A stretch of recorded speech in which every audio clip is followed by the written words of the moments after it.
Phone করলে office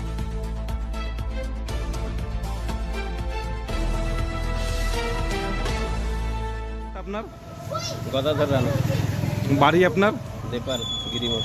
বলছি সাপটা কোথায় দেখলেন, কিভাবে দেখলেন? ওই বাস গোডাউন ছিল, বাস গোডাউনের মধ্যে পেপার ছিল, সে পেপারের ভিতর ছিল। কটা সাপ ছিল তাতে? 3টা দেখেছি, কিন্তু একটা পালিয়ে গেছে, 2টা ধরেছি। কিভাবে ধরলেন আপনারা? এই পেপার টেনে রাস্তার উপর ফেলে তাকে বাঁশ দিয়ে তুলেছি, ড্রামে ভরে রেখেছি। আর কটার দিকে? ওটা 8টার দিকে। কাউকে জানিয়েছেন? হ্যাঁ, বন দপ্তরের খবর পেয়েছি। কি বললো? হ্যাঁ, কি বললো বন দপ্তর? আসছে, ওরা আসছে বললো। সকালে চন্দ্রবোরা সাপ ধরলেন, সাপ ধরার টেকনিক বা কিভাবে জানলেন যদি বলেন?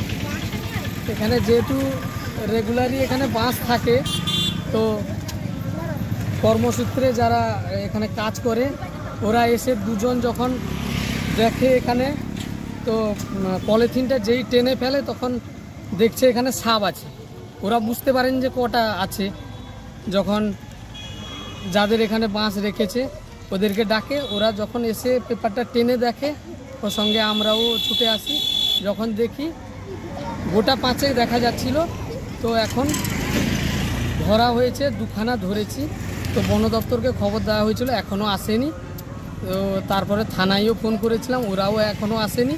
তো আমরা কষ্ট করে ধরেছি 3খানা। তো কিভাবে ধরলেন? ধরেছি ওই যে পলিথিন, একদম পলিথিন সমেত নিয়ে এসে পিচ লাইনের উপর একদম ফেলেছি আর কি। ওইখান থেকে লাঠিতে করে তুলে ড্রামের ভিতর ভরেছি। তো অনেকে বলছিল যে মেরে দেবে আর কি। তো আমি বলছিলাম যে প্রজন্ম তো নষ্ট হয়ে যাচ্ছে সাপের, সেই জন্য এটা ভাইপার সাপ আছে, চন্দ্রবোড়া এটা, সেই জন্য বললাম এগুলো। কত লম্বা সাপটা? সাপটা কত লম্বা? 3 থেকে 3.5 কিলো লম্বা, মোটা, অনেক মোটাই আছে। তো দেখতে ভয় লাগছে। তো আরো কি সাপ থাকতে পারে? আরও সাপ আছে, আরও সাপ পাশাপাশি কোথাও সাপগুলো বেরিয়ে গেছে, সেই জন্য ভয়ের জন্য ধরা যায়নি। মোটামুটি 3খানা মতো ধরেছি আমরা।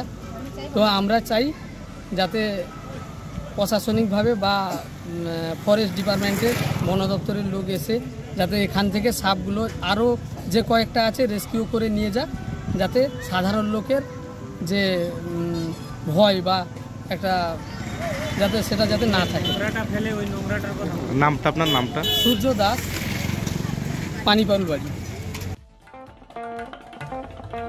দেশ থেকে বিদেশ, জেলা থেকে ব্লক, রাজনীতি, খেলা, বিনোদন সমস্ত খবরে টাটকা আপডেট পেতে সাবস্ক্রাইব করুন আমাদের চ্যানেল হলদিয়া লাইভ।